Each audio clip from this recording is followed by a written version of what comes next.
There's lots of value on this slate. We've already gone over guys. I think Connor Sheary is a guy, again, I mean, to go back to the Capitals, this is a player who obviously playing on the top line. Now, he's been a part of the top six for the Capitals for a while.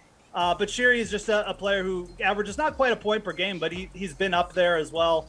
Look, again, I think this is a slate where you need to get and think a little bit outside the box because everyone's going to be on the same kind of plays.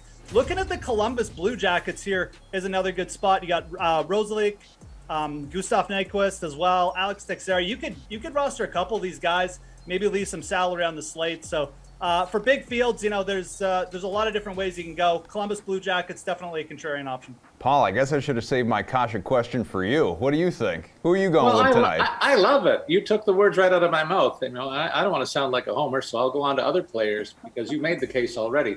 Andre Burakovsky is a left winger on the second line alongside Kadri for Colorado. He has 32 points in 38 games, 8 in his last 10, averaging 16 DraftKings points per game in his last 10, costing only $4,000, facing a Bruins team that some may shy away from, but they're not looking good defensively over the last few games that I've seen.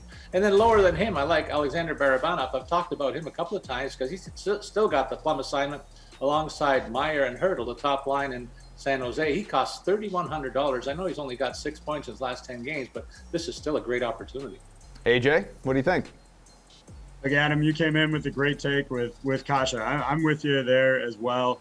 As an alternative option, I actually really do like getting a share of the Caps like Jeff recommended, but I'm actually going to look at Tom Wilson, which, again, Paul's going to be shocked that I said this because normally I have no good things to say about Tom Wilson.